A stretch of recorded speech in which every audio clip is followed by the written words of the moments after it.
brought you by Silver Pumps and Motors. Top quality और consistent performance के लिए सिर्फ सिल्वर पंप्स नाम याद रखना. ఎప్పుడెప్పుడు అని ఎదురు చూస్తున్న తెలంగాణ స్థానిక సంస్థల ఎన్నికలు మరికొన్ని రోజుల్లోనే నిర్వహించేందుకు ప్రభుత్వం సిద్ధమైనట్టుగా తెలుస్తోంది. అతి త్వరలోనే షెడ్యూల్ విడుదలయ్యే ఛాన్స్ ఉంది. దీంతో పొలిటికల్ పార్టీలో సడన్ జోష్ కనిపిస్తోంది.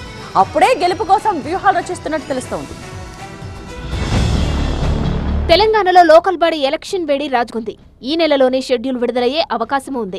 లోకల్ బాడీ ఎలక్షన్స్ పై మంత్రులతో చర్చించారు సీఎం రేవంత్ రెడ్డి. ఈ నెల చివరి వరకు ప్రభుత్వ పథకాలపై విస్తృత ప్రచారం చేయాలని ఆదేశించారు. ఎమ్మెల్యేలు ప్రజాప్రతినిధులను మంత్రులను కలుపుకొని పోవాలని సూచించారు సీఎం రేవంత్ రెడ్డి. ఎంపీటీసీ సర్పంచ్ ఎన్నికల్లో సత్తా చాటాలని పిలుపునిచ్చారు. బీఆర్ఎస్ బలంగా ఉన్న జిల్లాలో ఇన్ఛార్జ్ మంత్రితో మంత్రులు సమన్వయం చేసుకోవాలని సూచించారు.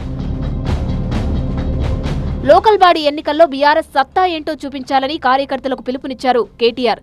అన్ని చోట్ల కారు జోరు కనిపించాలన్నారు. హస్తం పార్టీకి బుద్ధి చెప్పాలంటే స్థానిక సంస్థల ఎన్నికలే మంచి అవకాశమన్నారు. అంతేకాదు 42% బీసీ రిజర్వేషన్లు ప్రకటించి ఎన్నికలకు వెళ్లాలని ప్రభుత్వాన్ని డిమాండ్ చేశారు.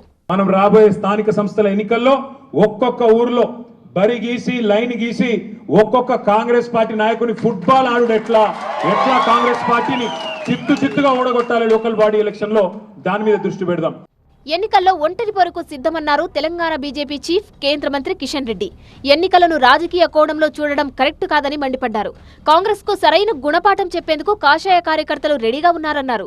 రాష్ట్ర ప్రభుత్వము ఏమాత్రం ఇంకా ఆలస్యం చేయకుండా గ్రామ పంచాయతీ ఎన్నికలు, స్థానిక సంస్థల ఎన్నికలు వెంటనే సకాలంలో నిర్వహించాలని చెప్పి కూడా నేను భారతీయ జనతా పార్టీ తరఫున రాష్ట్ర ప్రభుత్వాన్ని డిమాండ్ చేస్తా ఉన్నాను. ఇది మరింతగా మీలో ఉన్నటువంటి చేతగానితనమో మరేదో కానీ ఎన్నికలు ఈ రకంగా వాయిదా వేస్తూ పోతుంటే అది రాజకీయ ప్రయోజనాలతో చూడకూడదు. ఇది ఏ పార్టీ గెలుస్తుంది ఏ పార్టీ ఓడిపోతుందని కాదు. ఈ స్థానిక సంస్థల ఎన్నికలు మరి ప్రజాస్వామ్య స్ఫూర్తికి ప్రతిబింబంగా ఉంటాయి. మొత్తంగా తెలంగాణ పార్టీలో లోకల్ జోష్ కనిపిస్తుంది. ప్రభుత్వం ఇచ్చిన చిన్నపాటి హింటుతోనే రాజకీయ రచ్చ మొదలైంది.